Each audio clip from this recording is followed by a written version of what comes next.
And now, please welcome the charming, insightful, witty, rather brilliant, debonair, influential, well-heeled yet down-to-earth, talented, surprisingly modest, handsome and refined exemplar of unflappable character, Mr. Buffett.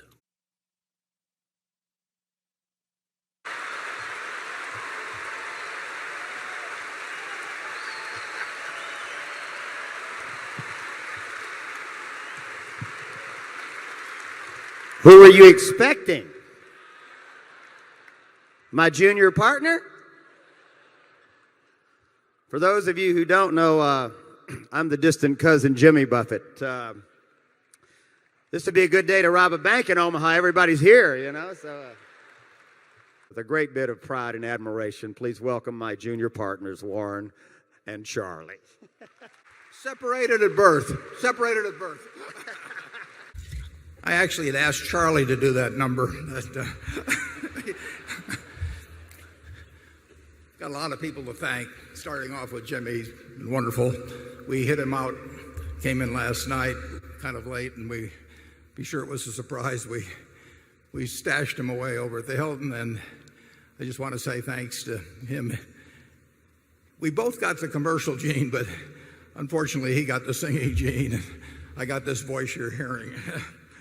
The movie, as we mentioned, we get a lot of help from a lot of people. They all do it just for the fun of it. I particularly want to thank Andy Hayward of Deke, who did that cartoon. He's done them now for a number of years. They come back here to get my voice recorded, and they get Bill's voice and Charlie's voice. They do it all themselves just to participate in the movie. Andy and I'm working with Andy on a cartoon series that'll be out pretty soon, which we're aiming toward younger people to try and work a little financial education into a good time on Saturday morning for kids, and we'll see how that all comes out. But Andy's wonderful to work with.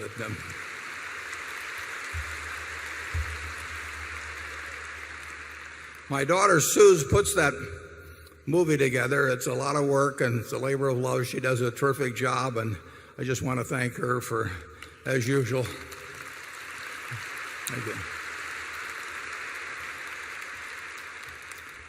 And finally, I want to particularly thank the grand impresario of this whole affair is Kelly Brose. And Kelly puts this all together, the exhibition hall. I just turn it over to her. I forget about it, and Charlie and I just show up on Saturday morning. And Kelly is having her 50th birthday tomorrow. So Kelly, would you stand up and take a bow, please? Yeah. Happy birthday to you. Happy birthday to you. Happy birthday, dear Kelly. Happy birthday to you. For Kelly. Normally we take care of business in about 5 minutes and re-elect the directors. But today we have an item on the proxy relative to our holdings of PetroChina. We were not required to put that on the ballot. The SEC told us we didn't have to, but we really thought it would be a good idea to do it so that all of you that are interested can hear about our reasoning and the reasoning of the people who disagree with us. We'll give them plenty of time to tell you why they think we're wrong, and we'll respond. And I hope anybody that's interested at all in the subject, I hope you stay right until 4 o'clock. This is Charlie. This fellow's been making all the noise over here. He's quite hyperkinetic, but I think he's on his medicine. Charlie, incidentally, can hear quite well, and I can see, so we work together. I have a little. I thought I was doing pretty well when I remembered his name, actually. But our combined ages are 159 for those who can't work with big numbers. We did report our earnings yesterday after the close, and I can't see are they up on the monitor?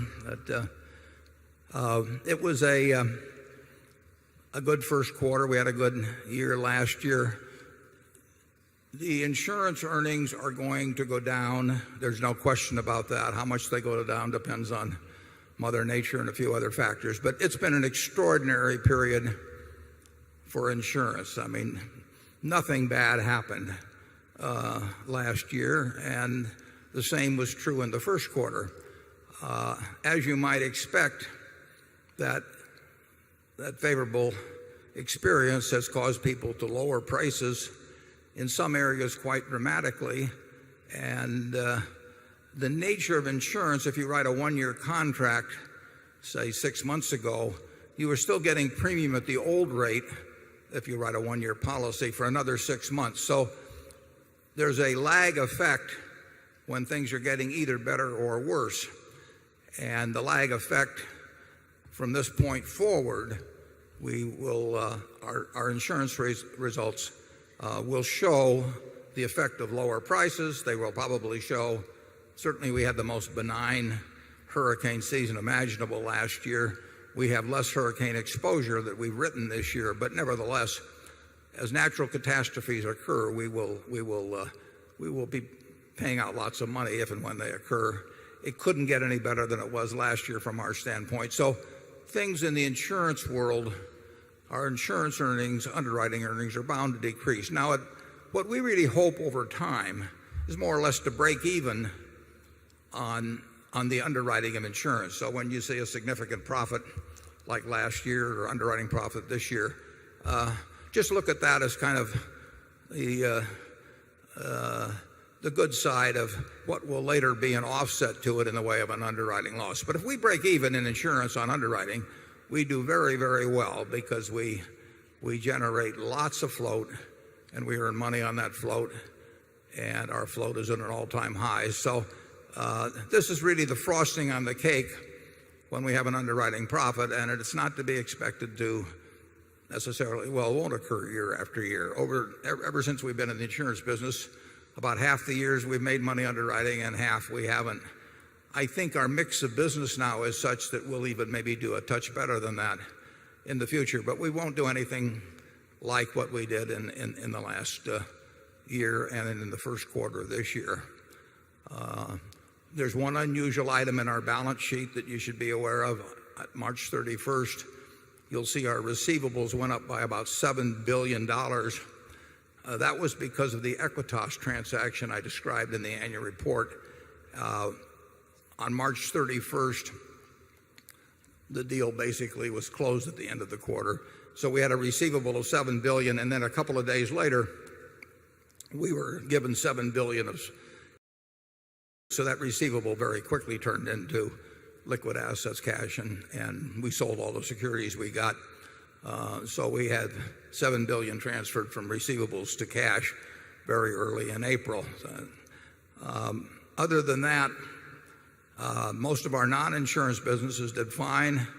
The residential construction-related businesses are getting hit, in some cases getting hit very hard, in some cases getting just, but still reflecting decreases in their business. And my guess is that that continues perhaps for quite a while. So you will see lower earnings coming from the companies that are related to residential construction, such as Shaw, Johns Manville, Acme Brick, and that group. But overall, compared to the companies they compete with, our managers continue to do an absolutely sensational job. We have the greatest group of managers, and for that matter, we got the greatest group of stockholders of any company I know of in the world. And Charlie and I are very grateful. You saw in the movie Charlie and I going over there to give the fellows in Israel a lot of advice on how to run their operation better. And Charlie you might want to comment on this card. Well, that was a great experience, and ISCAR is a very great company. I have never seen anything as automated as that ISCAR operation. I think they regard it as a disgrace if any human hand has to do anything. We bought it without looking at it, but after we looked at it, we really liked it.